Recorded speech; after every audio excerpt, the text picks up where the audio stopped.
आदरणीय प्रधानमंत्री जी के मार्गदर्शन में केंद्रीय वित्त मंत्री श्रीमती निर्मला सीतारमण जी ने आज देश की संसद में देश का 2025-26 का आम बजट प्रस्तुत किया है। यह आम बजट विकसित भारत के संकल्प को साकार करने के लिए उठाए गए ठोस कदमों की एक आधारशिला है। प्रधानमंत्री जी ने ज्ञान का बजट बताकर 4 अक्षरों में से परिभाषित किया है।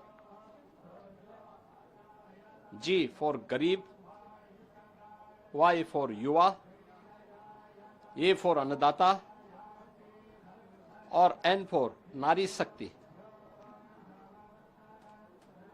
यानी इन 4 महत्वपूर्ण आयामों को ध्यान में रख करके एक विकसित भारत के लिए आत्मनिर्भर भारत का निर्माण करना है। प्रधानमंत्री जी के नेतृत्व में पिछले 10.5 वर्षों में भारत की अर्थव्यवस्था दुनिया की एक प्रमुख अर्थव्यवस्था के रूप में तेजी के साथ आगे बढ़ी है। इस बजट से अर्थव्यवस्था को एक नई उड़ान मिलेगी। राज्यों के इंफ्रास्ट्रक्चर पर ध्यान देने के लिए जो ब्याज मुक्त लोन देने का प्रावधान किया गया है, मध्यम आय वर्ग के लिए राहत देते हुए टैक्स की रिबेट में छूट देने का जो कदम उठाया गया है, ये सभी स्वागत योग्य हैं। मछुआरों के लिए स्पेशल इकोनॉमिक जोन,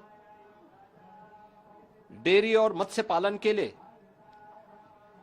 5 लाख तक कर्ज, सस्ते ब्याज पर किसानों को कर्ज,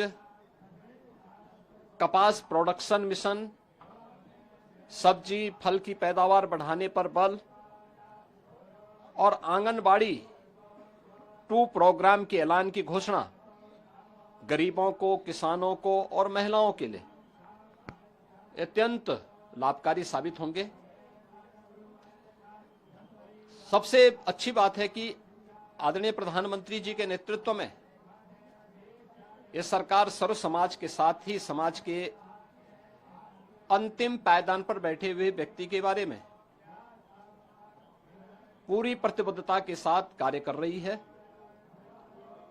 अगले 5 वर्ष में 5 लाख महिलाओं, अनुसूचित जाति और जनजाति को 2 करोड़ तक की टर्म लोन देने के लिए एक नई योजना को प्रारंभ करने का प्रस्ताव, जिज्ञासा, नवाचार और युवा मस्तिष्क के लिए वैज्ञानिक सोच बढ़ाने की दिशा से अगले 5 वर्षों में 50,000 अटल टिंकरिंग लैब की स्थापना, ग्रामीण क्षेत्र के सभी सेकेंडरी स्कूलों और प्राथमिक स्वास्थ्य केंद्रों में ब्रॉडबैंड कनेक्टिविटी उपलब्ध करवाने, ये सभी महत्वपूर्ण कदम हैं।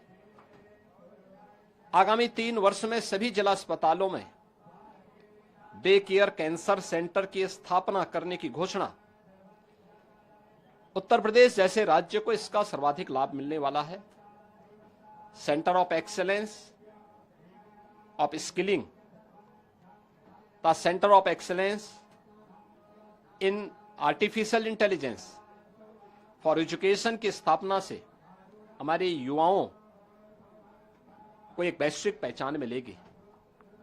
अन्नदाता किसानों के लिए प्रधानमंत्री धन धान्य की योजना की घोषणा का हम स्वागत करते हैं। इस योजना से देश के करीब 2.25 करोड़ किसान लाभान्वित होंगे। निश्चित रूप से इस योजना का किसान सबसे बड़ा लाभार्थी बनेगा और उत्तर प्रदेश इससे सर्वाधिक लाभान्वित होने वाला राज्य होगा। किसान क्रेडिट कार्ड के माध्यम से जो घोषणा की गई है, इसकी सीमा को 3 लाख से बढ़ाकर के 5 लाख रुपए तक किया जाना, यह भी अभिनंदनीय है। देश को $5 ट्रिलियन की इकोनॉमी बनाने के संकल्प पथ पर तेज गति से ले जाने वाला यह बजट आदरणीय प्रधानमंत्री जी के विजन को और आगे तेजी के साथ बढ़ाने का, तीसरे टर्म में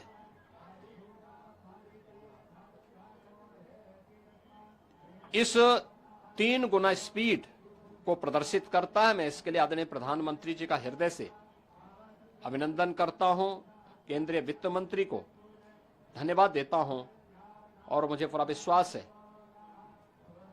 कि समाज का हर तबका इस युगांतरकारी विकसित भारत के संकल्पों को पूरा करने वाले बजट का स्वागत करेगा, अभिनंदन करेगा।